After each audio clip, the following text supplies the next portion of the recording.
नमस्कार, मैं बाबुराव करी। आप देख रहे हैं जननी समाचार हिंदी न्यूज।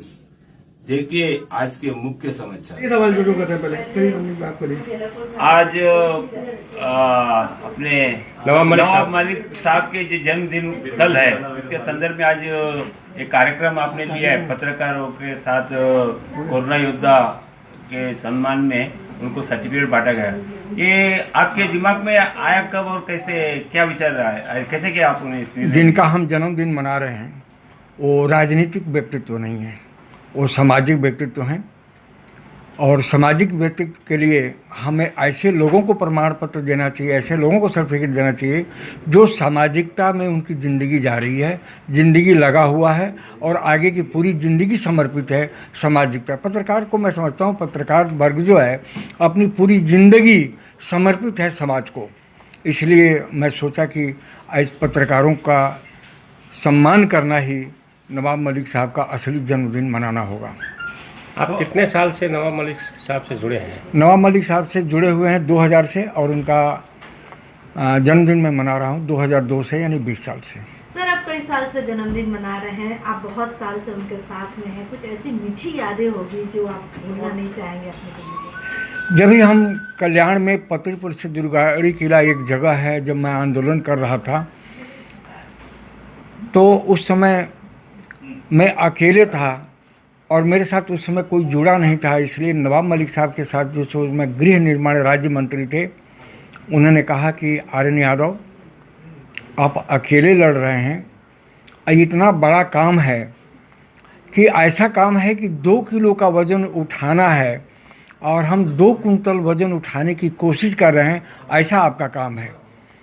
शायद बड़ा ही असंभव है और मैं गृह निर्माण राज्य मंत्री होने के नाते ही आपको ये कह रहा हूँ। ये था 2020 का शुरुआत, और मैं उस समय उनसे कहा कि क्या ये मैं इसको आगे कर सकता हूँ क्या, कि मेरे को लगता है कि मैं कर सकता हूँ। ये आंदोलन से आपके माध्यम से ये गरीब लोगों का जिनका घर उजड़ रहे हैं शायद काम हो जाए।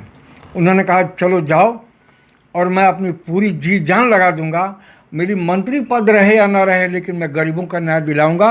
वो बात मुझे आज तक याद है और शायद मैं ज़िंदगी में जब तक मेरी सांस रहेगी वो बात मुझे याद रहेगी।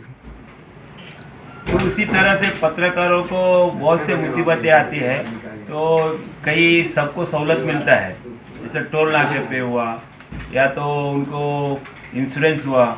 ऐसे बहुत से लोगों को जो राजनीति जो लीडर है उनको जब MP MLA बनते हैं तो उनको सब कुछ सुविधा मिल, तो फ्रंट लाइन पे जो रहकर काम करते हैं जो पत्रकार, तो उनको उनके बारे में कुछ बात रखेंगे आप? ऐसे उनसे मुलाकात करेंगे? उसके पहले आपके जवाब में मैं इतना बता दूं कि कल्याण के शुक्ला जी हैं, ये शर्मा जी भी हैं। बहुत लोगों को पता है कि जब जब पत्रकारों को तकलीफ़ आई, किस तरह की तकलीफ़, यानी उनको दवा खरीदना है, हॉस्पिटल का बिल नहीं दे पा रहे हैं, हॉस्पिटल का इतना बिल हो गया कि शायद उनको प्रॉब्लम हो गई। ये 3-4 घटना जितना आया और हमारे सामने आया, सब हमने हमने हल किया। और मैं अपने माध्यम से, अपने सेल्फ के वजह से नहीं, बल्कि मैं अप्पा शिंदे साहब के से पैसा ले करके उनको दवा देने की ज़रूरत हुई, दवा दिया। केवल पत्रकारों के पक्ष में मैं कह रहा हूँ, दवा दिया। हॉस्पिटल का बिल भी देना पड़े तो बिल भी दिया। और बहुत से पत्रकार आज भी हैं जिनको 3-3 साल से मांगी दवा, उनके परिवार के किसी सदस्य को आज भी मैं दे रहा हूँ। यानी पत्रकारों के लिए जब जब किसी तरह की मेरे सामने कोई चीज़ अड़चने आई हैं, मैं उनको हल किया हूँ। चाहे वो नवाब मलिक साहब के माध्यम से करूँ, चाहे अप्पा शिंदे साहब के साथ करूँ, या कभी कभी अजीत दादा को भी मेरे को पकड़ना पड़ा और उनसे मैंने कराया, लेकिन कराया। सर, आपका ये भगीरथी प्रयास कब तक निरंतर चलता रहेगा? जब तक मेरी सांसें रहेगी, जब तक मेरी सांसें रहेंगी। Thank you sir. इनके लिए जोरदार ताली होना चाहिए। आनंद यादव मुझे बताया गया कि पिछले 20 सालों से वो इस तरह के सकाफती कल्चरल प्रोग्राम करते आ रहे हैं। अलग अलग तरह के उन्होंने प्रोग्राम पेश किए हैं। ये इनकी नेक नियति है, ये इनका हौसला है, ये इनकी हिम्मत है, इनको भगवान की तरफ से दिया हुआ एक तोहफा है, जो खुद लोगों की सेवा कर रहे हैं। तो हम सब पत्रकार लोग सबसे पहले नवाब मलिक जी की खिदमत में सालगिरह की मुबारकबाद पेश करते हैं और ये दुआ करते हैं कि इसी तरह वो न सिर्फ माइनॉरिटीज की बल्कि पूरे मुल्क की, पूरे देश की खिदमत करते हैं नवाब मलिक जी, और भगवान अल्लाह ताला उनकी उम्र दराज करे। आज के लिए बस इतना ही। कल फिर मिलेंगे नए खबर के साथ। जय हिंद।